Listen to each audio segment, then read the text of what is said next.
पहले पाकिस्तान का राग गाते थे और अब चीन के लिए क्यों चाशनी घुल गई है फारूक अब्दुल्ला के बयानों में, जो कि जम्मू कश्मीर के पूर्व मुख्यमंत्री रह चुके हैं, केंद्र में सरकार में रह चुके हैं, श्रीनगर से एमपी हैं, जीडी बख्शी साहब। वजह कहीं ना कहीं राजनीतिक महत्वाकांक्षाएं ही है ना, इसीलिए रेलेवेंट बना रहना चाहते हैं पॉलिटिकली, इसलिए इस तरह की बयानबाजी हो रही है।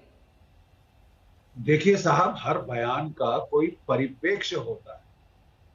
60,000 चीनी फौज हमारे बॉर्डर पर दस्तक दे रही है, दरवाजे खटखटा रही है। The enemy is at the gates. कभी भी युद्ध छिड़ सकता है, ऐसी संगीन स्थिति है।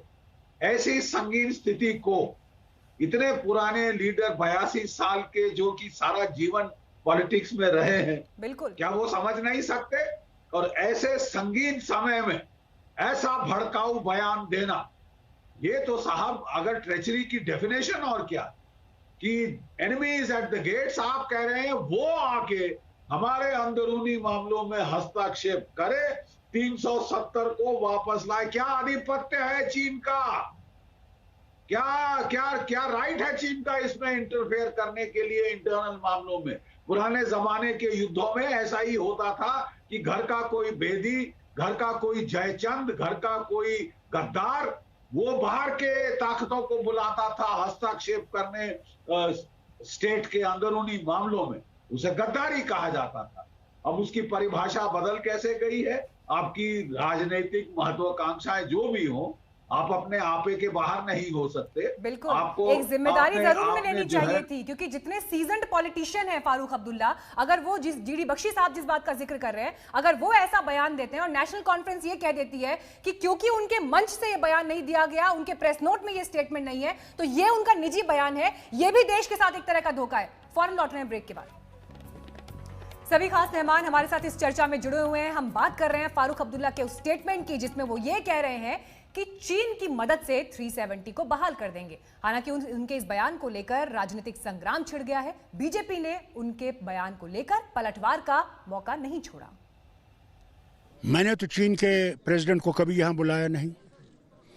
हमारे वजीर आजम ने उसको गुजरात भी बुलाया, उसे झूले पे भी बिठाया, उससे चेन्नई भी ले गए, वहां भी उसको खूब खिलाया, मगर उन्हें वो पसंद नहीं आया और उन्हें आर्टिकल 370 को लेकर ये कहा कि हमें ये कबूल नहीं है। कैसे वो कह सकते हैं कि किसी दूसरे देश के साथ मिलकर हम अनुच्छेद 370 वापस लाएंगे? अनुच्छेद 370 का हटाना, इसको लेकर एक डेमोक्रेटिक कंट्री में, एक लोकतांत्रिक देश में आपके मन में किसी प्रकार का रिजर्वेशन है, आप उसके खिलाफ कहना चाहते हैं, आप स्वतंत्र हैं। किंतु यह कहना कि दूसरे देश के साथ मिलकर हम अनुच्छेद 370 ले आएंगे, यह अपने आप में न केवल समझ से बाहर है, न केवल निंदनीय है, मगर सही मायने में कहा जाए तो यह देश विरोधी स्टेटमेंट है। दिस इज एब्सोल्युटली सेडिशियस, ये सेडिशियस स्टेटमेंट है। और जब तक आप आर्टिकल 370 को रिस्टोर नहीं करेंगे, हम रुकने वाले नहीं हैं, क्योंकि तुम्हारे पास अब ये खुला मामला हो गया है। अल्लाह करे कि उनके इस जोर से हमारे लोगों को मदद मिले और हमारा ये 370 और 35A रिस्टोर हो। भारत का खा करके, भारत के खिलाफ और चाइना का समर्थन करके, मुझे लगता है कि इस प्रकार के लोगों को कहीं ना कहीं सलाखों के अंदर होना चाहिए। इस प्रकार का समर्थन करना सरासर गलत है। और फारूक अब्दुल्ला ने जो भी कहा, वो मुझे लगता है कि उनकी फ्रस्ट्रेशन बोल रही है, जो उनको एक जम्मू कश्मीर में लगातार वो लूटते रहे, खाते रहे, और आज जब उनका बस नहीं चलता तो इस प्रकार की बातें करना कोई गलत है। तो इस मामले पर किस तरह के स्टेटमेंट्स आए हैं वो आपने देखा। हालांकि हम सवाल सरकार से भी ये पूछ रहे हैं कि अगर जिस तरह से बीजेपी ने प्रेस कॉन्फ्रेंस की और देशद्रोही बयान बताया, तो फिर कार्रवाई इस पर क्यों नहीं होती अगर ये देशद्रोही बयान है।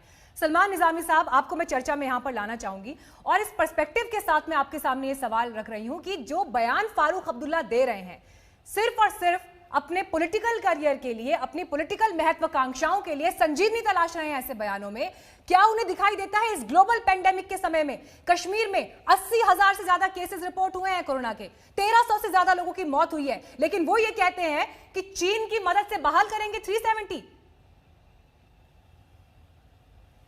नहीं हूं। 370 जो है वो इस देश का अंदरूनी मसला है, ना चाइना ने वो दिया ना पाकिस्तान ने दिया। दूसरी बात, यहाँ इल्जाम लगे कांग्रेस पे। मैं इनको पूछना चाहता हूं कि देशद्रोही कौन है?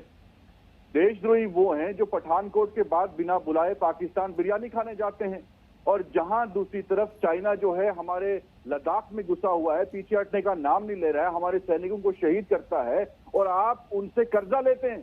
कौन है देशद्रोही? तीसरी बात मैं बोलता हूं कि आपने दावा किया था कि 370 हटने के बाद जम्मू कश्मीर में अमन होगा, मिलिटेंसी खत्म होगी, तो आज मिलिटेंसी क्यों बढ़ रही है? आज जम्मू कश्मीर में हालात क्या है? कहाँ है पैकेजेस, कहाँ है नौकरियां, कहाँ है डेवलपमेंट, कहाँ है आप वादे? आज कहाँ है प्रधानमंत्री जी? क्यों नहीं बोल रहे हैं चाइना के खिलाफ?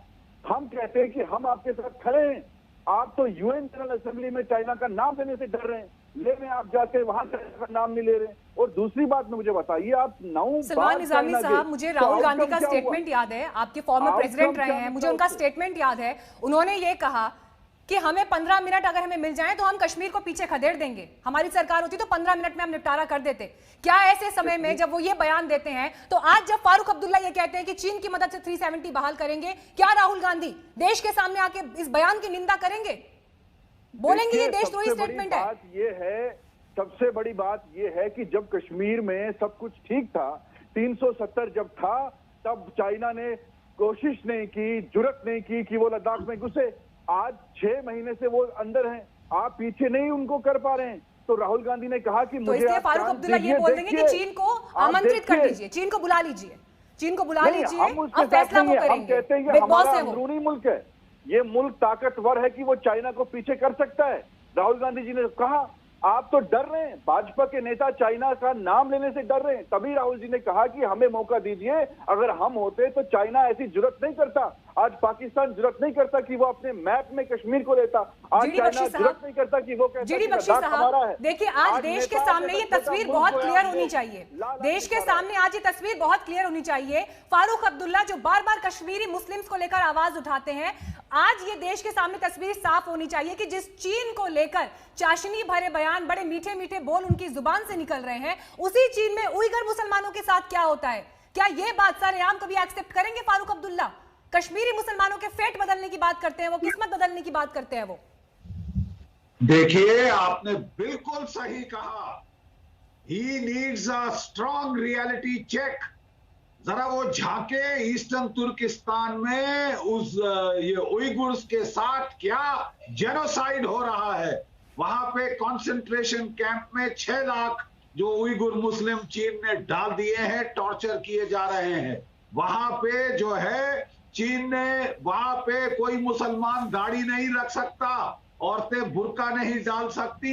वहां पे मस्जिद तोड़कर टॉयलेट बनवा दिया उस देश ने, मस्जिद तोड़कर टॉयलेट बनवा दिया, मस्जिद तोड़कर टॉयलेट बनवा दिया। हिंदुस्तान में जिस तरह से मुसलमान रहते हैं और कश्मीर में जो हालात है, इसको क्यों नजरअंदाज करते हैं ये नेता? क्यों नजरअंदाज करते हैं ये नेता? मुसलमान कौन सकते हैं? देखिए, मैं यही कहना चाहता हूँ, मैं थोड़ा मुझे भी जी सर बोलिए। जी थैंक यू। देखिए, मैं यही कह रहा था कि अगर आप वाकई ही इस्लाम के नाम पे और मुसलमान आइडेंटिटी के नाम पे कश्मीर में वर्चस्व बनाना चाहते हैं अपना, तो कम से कम सही उदाहरण तो दीजिए। क्या लोग जानते नहीं उइगुर में क्या, जो शिनजियांग में क्या कर रही है चीन की पीएलए मुसलमानों के साथ? आप लाउड स्पीकर नहीं लगा सकते मॉस्क पे, बाहर आके इबादत नहीं दे सकते, जो मुसलमान नाम है वो बदले जा रहे हैं। अगर फारूक अब्दुल्ला साहब शिनजियांग कहीं गलती से धमक गए तो पहले तो उनका नाम बदलेंगे, फांग चिलांग ऐसा कुछ नाम करना पड़ेगा। वो मुसलमान नाम नहीं चाहते, दाढ़ी शाड़ी नहीं चाहते, आप इबादत नहीं कर सकते। ये रियाया आप कश्मीर में लाना चाहते हैं? इस प्रकार की चीज आप कश्मीर के लोगों को सब्जेक्ट करना चाहते हैं टू जेनोसाइड? आपको होश तो होना चाहिए कि आप किसको बुला रहे हैं। देखिए, पहले ये इनके आका थे पाकिस्तान। के शर्मा जी के पास में आ रही हूँ, फटाफट एक रिएक्शन।